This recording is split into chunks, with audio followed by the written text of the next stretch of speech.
again, challenges in the economy, challenges for developers.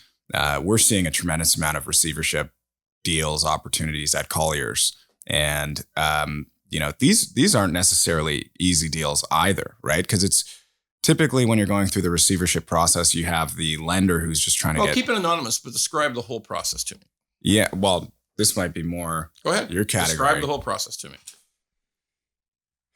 What, in terms of a receivership play? No, remove the names and just give me a detailed example of what you're talking about. One example, I guess, in terms of one that I was looking at recently was, and again, this is a bit of, people misinterpreting their own financial status, but like a portfolio of gas stations. They were impacted heavily by COVID. And then all of a sudden, people weren't driving anywhere anymore. Revenues go down. Lender was propping them up for 2-3 years, trying to get refinancing. Never occurred. Pushed into receivership. Unable to even sell the properties at this point just because they're secondary, tertiary locations.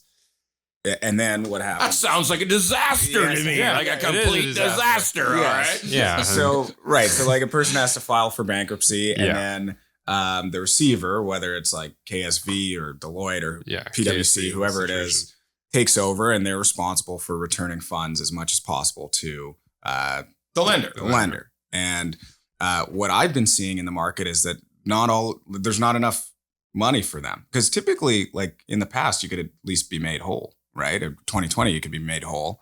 Now, what's happening is sometimes you're going out and taking bids. I haven't been a part of. I have one of these deals, but sometimes you're budging up to that what the lender needs.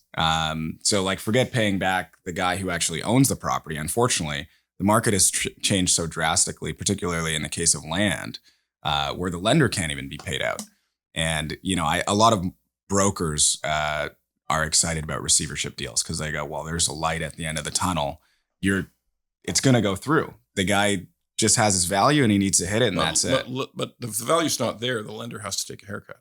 Yeah. And very few of them want to even do that. So some of these, even the receivership deals, are just hanging around, right? And they're saying, well, should we become a developer ourselves? Can you talk about it from, your perspective of how like receivership's on the rise? Like where? Yeah, receivership, particularly in CRE, is on the rise. There's no question about it. And the point you made about the land prices is probably key to that. Land pricing has probably experienced, depending on the location, as much as a 50% fall. So for raw land. So, yeah. Or even for, infill, it's a parking lot now. It's a, boarded up building on infill commercial, and that value has plummeted enormously. So what do you do? Well, in the stock market, this is referred to as the requirement for capitulation is what is required. So we're at the stage right now that you just described, and quite accurately, where the lender, who is the person who is stuck with the property, is someone who has to decide, how much can I lose on this thing?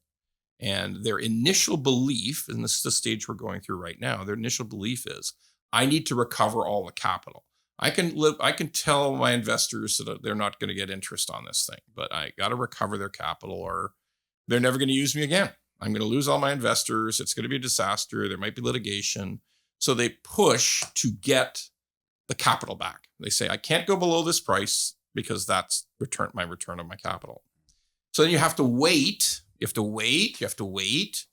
And it might be months. It might be a year. It might be 18 months for this moment of capitulation. The market ain't coming back. And somebody finally says, okay, we got to lose 20% of capital on this thing. And we just got to get rid of it. Yeah. And when the first one happens, more will happen because they've actually established the price point. Yeah. It's price discovery. Okay. That's what it is.